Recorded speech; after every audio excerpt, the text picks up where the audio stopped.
separate ကျွေနဲ့ဘဝကိုနေထိုင်တယ်ဆိုတာကကိုယ့်ရဲ့အတွင်းစိတ်အေးချမ်းမှုနဲ့ဘဝကိုနေထိုင်တယ်လို့ခေါ်တယ်ပေါ့နော်ဒီထဲမှာကျမတို့ရဲ့အတွင်းစိတ်ခံစားချက်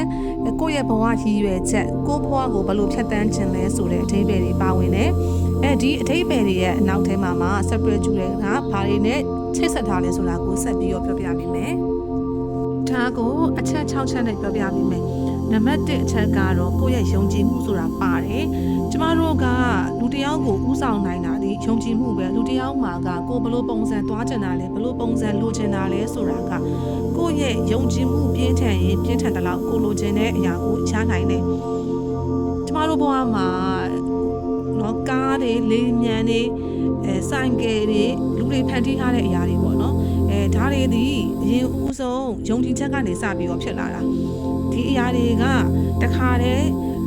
တွေးတစ်ခုလည်းနဲ့သူကဖြစ်လာတာမဟုတ်ဘူးထက်ခါယုံကြည်မှုကြရှုံးတာတွေရှိရဲဒါပေမဲ့ဒါကိုလုံနိုင်ရင်ရတယ်ဆိုတဲ့ယုံကြည်မှုတွေကနေပြီးတော့ကျမတို့က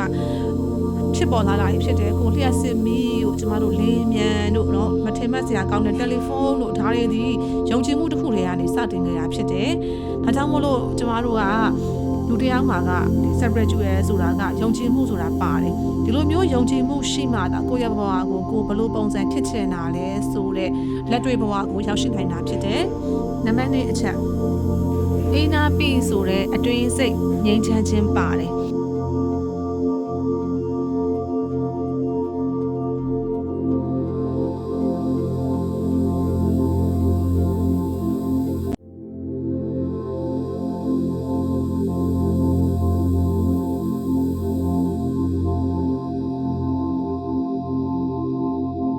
ဒါကြောင့်လဲဆိုလို့ရှိရင်ကျမတို့ရဲ့ဘဝမှာကိုလိုချင်တဲ့အရာတွေကတခုတည်းနဲ့မပြီးဘူးထပ်တလဲလဲနဲ့မြင့်မာလာတယ်ဥပမာကိုကဒီဆိုင်ကယ်တစ်ခုကိုလိုချင်တယ်ဆိုလို့ရှိရင်ဒါကိုရပြီးရင်လေကိုယ့်ရဲ့အတွင်းမှာကငြိမ်းချမ်းမှုကမရနိုင်ဘူးဒီထက်ပိုပြီးတော့မြင့်တဲ့အရာကိုထပ်ပြီးတော့လိုချင်တယ်ကိုလိုချင်တဲ့ငွေအမောက်တစ်ခုကိုရရင်လေကိုယ့်အတွက်ငြိမ်းချမ်းမှုကမရအောင်ဒီထက်ပိုပြီးတော့များချင်တယ်ဘာကြောင့်လဲဆိုလို့ရှိရင်ဘဝကအမြဲတမ်းတိုးတက်မှုကိုပဲသွားနေရအောင်ကျမတို့ရဲ့ဒီလိုရင်ဆန္ဒတွေကအမြဲတမ်းပိုပြီးတော့လိုချင်လာတာပဲရှိတယ်ဒီအနောက်ကိုလိုက်နေရဆိုလို့ရှိရင်ကိုယ့်ရဲ့အနာပီအတွင်းရဲ့ငြိမ်းချမ်းမှုကပျောက်သွားလိမ့်မယ်ဒါကြောင့်မို့လို့ကျမတို့ရဲ့အတွင်းထဲမှာကငြိမ်းချမ်းမှုရှိမှသာကိုလိုချင်တဲ့အရာတွေကိုအေးဆေးနဲ့ကိုကစိတ်ချမ်းသာစွာနဲ့အပေါ်ကိုထပ်လဲနဲ့ထပ်ပြီးတော့တက်လန်းနိုင်မှာနံပါတ်3ကတော့ကိုယ့်ရဲ့ဘဝရဲ့အဓိပ္ပာယ်ကိုရှာဖွေခြင်း separate ကျွေနဲ့နေရဆိုလို့ရှိရင်ကျမတို့တွေကလက်ရှိပုံစံကိုဒီ auto ပုံစံနဲ့မသွားတော့ဘူးပုံမှန်အလုပ်လုပ်တယ်ပုံမှန်တစ်နှစ်ကြာအတွေ့ပဲတွေ့ရအဲ့လိုမဟုတ်ဘဲနဲ့လက်ရှိမှာငါဘာကြောင့်ဒီမိသားစုကိုရောက်ရှိလာတာလဲငါဘာကြောင့်ဒီနေရာမှာရောက်ရှိနေရလဲငါဘာကြောင့်ဒီအလုပ်ကိုင်ကိုလုပ်ကိုင်နေရတာလဲဆိုတော့ကိုယ့်ရဲ့ဘဝနဲ့ဆက်နွယ်နေတဲ့မိဘလေးတွေကိုစပြီးတော့မေးတတ်လာတယ်ဒီလိုမျိုးမေးတတ်လာတာနဲ့အများကိုလက်ရှိနေရာမှာကိုတာဝန်ယူရတဲ့စိတ်ဖြစ်ပေါ်လာတယ်ဖြစ်ပေါ်လာတဲ့အခါမှာကိုလုပ်နေတဲ့အလုပ်တွေတောင်မှပဲကိုယ့်အတွက်ကအထိပ္ပယ်လေးတွေရှိလာတယ်ဒါကြောင့်မို့လို့ကိုယ့်ရဲ့အတွင်းထဲမှာကျဉ်းနှံ့မှုရှိလာပြီးတော့မှကိုသွားချင်တဲ့နေရာတွေကိုကိုကလက်ရှိနေရာကနေပြီးတော့ကိုဘလို့သွားရမလဲဆိုတဲ့ကိုယ့်ရဲ့ဘဝအဓိပ္ပာယ်ကိုရှာပြီးတော့တွေ့လာတယ်ဒီလိုဖြစ်လာရတဲ့အများဘာကြောင့်ငါမှခံစားရတာလဲဘာကြောင့်ငါမရသေးရလဲမဟုတ်ပဲနဲ့လက်ရှိနေရာကနေပြီးတော့ဘလို့အကောင်းဆုံးလုပ်ရမလဲဆိုတဲ့ energy ကိုချိန်သွားတယ်နံပါတ်4ကတော့ကိုယ့်ရဲ့ကိုကျင့်တရားလို့လည်းခေါ်တယ်ကိုယ့်ရဲ့ value ဆိုတဲ့တန်ဖိုးကြီးလည်းရှိတယ်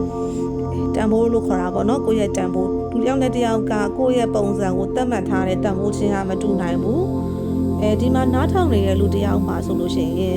ဘဝတန်ဖိုးကိုသတ်မှတ်ထားတာကအောင်မြင်မှုနဲ့ဖြစ်ချင်ဖြစ်လိမ့်မယ်တချို့ကြတော့လည်းမိသားစုကိုစောင့်ရှောက်နိုင်မှုနဲ့တိုင်းတာလည်းဖြစ်မယ်တချို့အတွက်ကြတော့လည်းကိုဝါသနာပါတွေကိုလုံနိုင်တဲ့အခါမှာကိုယ့်အတွက်တန်ဖိုးရှိရလို့ခေါ်လိမ့်မယ်ဒါကြောင့်မို့လို့တယောက်နဲ့တယောက်ကတန်ဖိုးထားပုံချင်းဘဝကိုမတူနိုင်ဘူးဒါကြောင့်မလို့ separate ကျွေလမ်းကိုရှောက်လိုက်တဲ့အခါမှာကိုတန်ဖိုးထားမှုကိုနေခြင်းတဲ့စတိုင်ပုံစံမျိုးကိုကနေ့စဉ်ပေါ့နော်လုပ်နေတဲ့အခါမှာကိုယ့်ရဲ့လက်ရှိဘဝမှာကိုကကျဉ်းနှံ့မှုစိတ်ချမ်းသာမှုကိုရရှိလာတယ်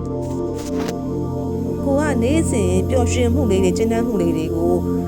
ကိုကနေထိုင်လာတာဥပမာလူတယောက်အတွက်သူ့ရဲ့ပျော်ရွှင်မှုကမိသားစုကိုစောင့်ရှောက်ပေးနိုင်ခြင်းဆိုလို့ရှိရင်နေ့စဉ်နဲ့အမျှသူစောင့်ရှောက်ပေးမယ်မိသားစုကိုစားခြင်းတဲ့အရာတွေချက်ပြုတ်ပေးမယ်မိသားစုအတွက်သူ့လိုအပ်တဲ့အရာတွေကိုသူဖြည့်ဆည်းပေးလိမ့်မယ်ပြီးတဲ့အခါမှာ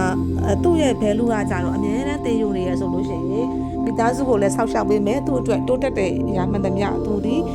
ရှာဖွေနေမယ်ပြုလုပ်နေမယ်အဲ့လိုလူတယောက်ဖို့ကတော့ဘဝမှာနေထိုင်ရတာပေါ့နော်ကျဉ်းနှံ့သွားတယ်ကိုယ့်ရဲ့ဘဝကိုအပြစ်မတင်တော့ဘူးနေ့စဉ်တသေးလေးကစပြီးတော့ကျဉ်းနှံ့မှုတွေနဲ့စတင်ပြီးတော့နေထိုင်တတ်လာတယ်နံပါတ်5ကတော့ meditation လို့လည်းခေါ်တယ်ကျမတို့ဆုတောင်းခြင်းပေါ့နော် prayer ဆိုတာလည်းပါတယ်ဒါကဖျားဝတ်ပြုတာတို့ကျမတို့တရားထိုင်တာတို့စိတ်ငြိမ်းချမ်းတာလုပ်တာပေါ့နော်ဒါကကိုယ်မမြင်ရတဲ့အထောက်ပံ့တွေဆိုတာကကျမတို့ကအများကြီးပဲလောကမှာအများကြီးရှိတာပေါ့နော်ကျမတို့တယောက်တည်းအားနဲ့မရဘူးဆိုလို့ရှိရင်ကျမတို့တွေကဒီကိုယ်မမြင်ရတဲ့ကိုယ့်ထက်မြင့်မားတဲ့အထောက်ပံ့တွေဆိုတာကကျမတို့ရှိမှရှိတယ်ဒါတွေဒီမျက်စိနဲ့မမြင်နိုင်ဘူးဥပမာကိုကရုပ်တရက်ကျမ်းမာရေးမကောင်းတာကနေပြီးတော့လုံးဝပေါ့နော်ပြန်လဲပြီးတော့ကျမ်းမာလာတာမမျှော်လင့်ပဲနဲ့ကိုယ့်ရဲ့ဘဝကအဆင်ပြေလာတာကိုယ့်ရဲ့စိတ်အေးချမ်းလာတာပေါ့နော်ဒါက meditation တွေလုပ်တဲ့prayer ဆုတောင်းတာတွေကဖျားရှိခိုးဝတ်ပြုတာတွေကကိုယ့်ရဲ့အတွင်းစိတ်ငြိမ်းချမ်းမှုရှိအောင်ကျမတို့တွေကလုပ်တာဖြစ်တယ်ဒါတွေကလည်းကိုယ့်ရဲ့ spiritual တွေထဲမှာပါဝင်တယ်နောက်ထပ်နံပါတ်6နောက်ဆုံးချက်ကတော့တဘာဝနဲ့ချိတ်ဆက်ခြင်းပေါ့နော်ကျမတို့ရဲ့တဘာဝမှာက healing ဓာတ်တွေအပြည့်အဝရှိအောင်ကျမတို့ရဲ့ energy တွေကတဘာဝရဲ့ energy တွေနဲ့အမြဲတမ်းချိတ်ဆက်ထားတယ်ဥပမာကိုကစိတ်တွေမွန်းကျက်နေရဆိုလို့ရှိရင်တော့မှပြင်ပမှာရှိတဲ့လေတွေကိုရှူလိုက်တာပတ်ဝန်းကျင်လှလှလေးတွေကြည့်လိုက်တာဒီလိုမျိုးຢာတွေကိုကြည့်ရတယ်ကိုယ့်ရဲ့စိတ်ကချက်ချင်းပဲပေါ့နော်အဆင်ပြေလာတယ်အားရရတယ်လို့ဖြစ်လာတယ်တဘာဝနဲ့ချိတ်ဆက်ခြင်းအဖြစ်ကိုယ့်အတွက်inner resilience ဆိုတဲ့အတွင်းစိတ်မှာခွန်အားတွေရလာတယ် idea ဆိုတဲ့စိတ်ကူးတွေရလာတယ်အတွင်းအေးချမ်းမှုတွေရလာတယ်ဒါကတဘာဝမှာရှိနေတဲ့ energy တွေနဲ့ကိုယ့်ရဲ့ energy နဲ့ကအမြဲတမ်းချိတ်ဆက်ထားတယ်တဘာဝကြီးကပေးနေတဲ့ energy တွေဒီအမြဲတမ်း abundant energy တွေပဲအမြဲတမ်း giving ဆိုတယ်ပေါ့နော်ကိုယ့်အတွက်အမြဲတမ်းပေးနေတာဒီ energy ဒီအမြဲတမ်းအေးမြတယ်ပြောရမယ်ဆိုအေးချမ်းတာပေါ့နော်ဒီ energy ကိုချိတ်ဆက်တဲ့အခါမှာအေးချမ်းမှုတွေကကိုယ့်ရဲ့ခန္ဓာကိုယ်ထဲကိုရောက်ရှိပြီးတော့မှကိုယ့်ရဲ့ဘဝထဲမှာရှေ့ဆက်ဖို့အတွက်အင်အားတွေရရှိစေတယ်။အဲကြောင့်မလို့ spiritual နဲ့ဒီလမ်းကြောင်း6ခုနဲ့ချိတ်ဆက်နေတယ်။ကိုယ့်အနေနဲ့ရောဘာတွေလုပ်ဆောင်နေလဲ။ကိုကနံပါတ်1အချက်အနေနဲ့ကိုယ်မှာယုံကြည်မှုရှိတယ်။ကိုယ့်ရဲ့ဘဝကိုယုံကြည်မှုရှိတယ်။ပြီးတဲ့အခါမှာကိုယ့်ရဲ့ဘဝရည်ရွယ်ချက်တွေနဲ့ကိုကအမြဲတမ်းချိတ်ဆက်နေတယ်။ဒီနေ့အတွက်ကိုယ်မှာကျဉ်းနှံ့မှုရှိနေတယ်ကိုယ့်အတွက် meditation လုပ်တာဖြစ်ဖြစ်ဖျားဝတ်ပြုတာဖြစ်ဖြစ်ကိုယ့်ရဲ့အတွင်းစိတ်ငြိမ်းချမ်းမှုတွေကိုကိုကအမြဲတမ်းချိတ်ဆက်နေတယ်တဘာဝနဲ့အမြဲတမ်းကိုကထိတွေ့နေပြီးတော့တဘာဝနဲ့ချိတ်ဆက်တယ်ဆိုလို့ရှိရင်ပဲကိုက spiritual လမ်းကြောင်းပေါ်ကိုရောက်နေပြီဖြစ်ပါတယ်အခုနားထောင်တဲ့လူတွေထဲမှာရောဘယ်အချက်လေးတွေကိုလှုပ်ဆောင်နေလဲဆိုတာကိုဝေမျှခဲ့ပါဦးနော်နောက်ထပ် podcast မှာပြန်ပြီးတော့တွေ့ပါမယ်အားလုံးကိုကျေးဇူးတင်ပါတယ်